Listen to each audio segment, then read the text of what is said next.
Langsung aja ya. Halo Mas. Boleh tahu siapa namanya?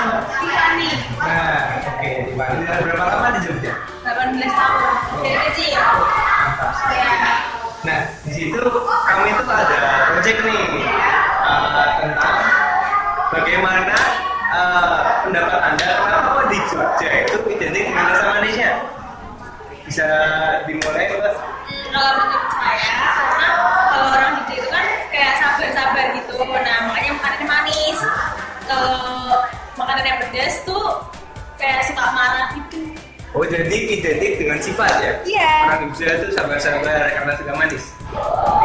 Terus, menurut Mbak itu makanan yang Jogja yang rasanya manis? Udah. Iya. Udah. Ya. Makasih ya, Mbak ya. Oke, kita lanjut ke informasi yang kedua. Nah, yang satu ini juga asli dari Jogja dan salah satu mahasiswa di UGM. Mari langsung aja yuk. Halo Mas, boleh tanya siapa namanya? Bagus. Nah, di situ udah berapa lama di Jogja?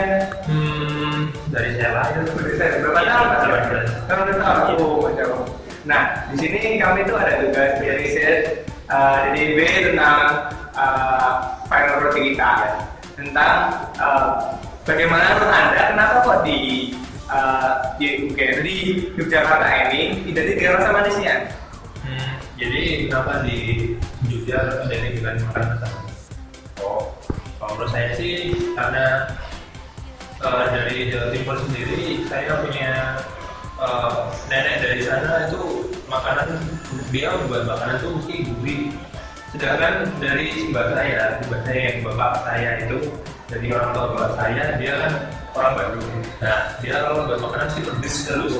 Jadi menurut saya jadi dari daerah Jawa Timur itu gurih, terus semakin ke tengah itu manis. Nah semakin ke kiri ke Jawa Barat itu mungkin semakin pedes. Setahu saya itu aja sih. Oh itu. Nah, terus kalau makanan di Jogja ini yang Mas paling favorit apa kira-kira? Yang rasanya manis juga? Iya, ya apalagi kalau nggak udah. Oke, makasih ya Mas. Ya, tadi kita ada dapat informasi yang asli dari Jogja. Kita sudah menemukan jawabannya. Sekarang kita coba cari yang informasi dari luar Jogja. Bagaimana dalam mereka kenapa kok di Jogja ini manis-manis ya makanannya? Kita coba aja ya.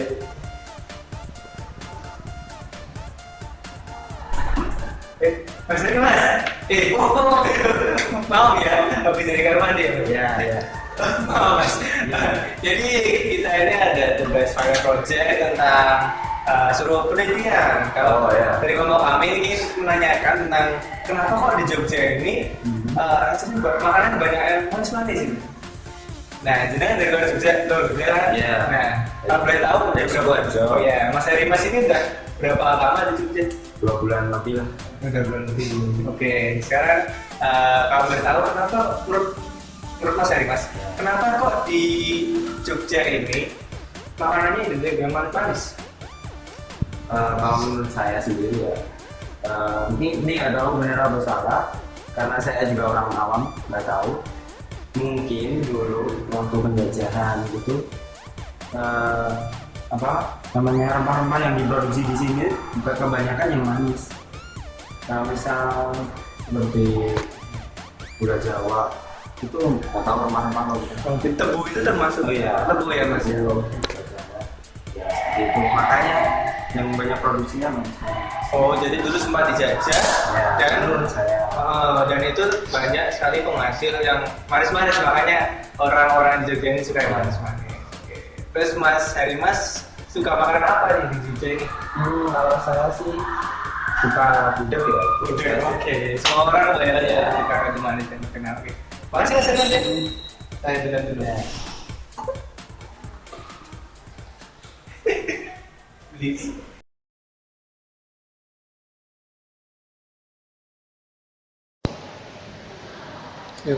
Talking about Jogja sweetness, there are two arguments about it.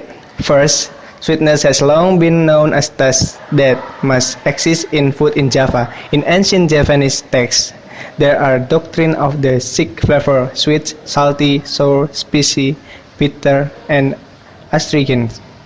Those six scents must be in very mild in order to produce the perfect and tasty meals. Second, the sweetness was allegedly linked to the amount of sugar supply in Java due to the establishment of many sugar factories back then. History records in 1830, Governor-General Van den Bosch imposed planting policy upon the locals because he was forced to empty the government's coffers because it was used to fund the war against Pangeran Diponegoro. Farmers in Java was only allowed to grow certain commodities that was in the international market.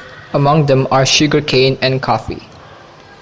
Over 100 sugar mills was built in Java. 1 million farmers grew cane, which subsequently impacted on the depletion of stocks of rice. At time of drought, farmers cooked with sugar cane juice. An Ongkoh Ham historian wrote that after forced plantation was removed, the sugar business was then switched to Chinese and private traders. Through cooperation with the kings of Java, all the kingdoms experienced a time of prosperity.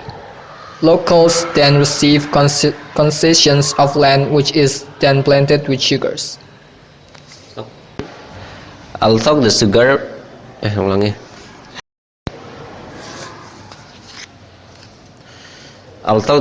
sugar business failed because economic crisis in 1930s, the local leaders and nobilities have already indulged in an upper-class citizens' lifestyles. Culinary habits, especially sweets, has become the norm among the natives. No wonder so many of them were affected by sugar-related diseases. They said Sultan Hamengkubuwono VIII died because of diabetes. He became one of the many people affected by food taste sweet culture. Apparently, behind every flavor of food, there are many valuable lessons that can be taken. Through food, we can enter the jungle of culture, explore the edges of history, then bring home so many inspiring knowledge.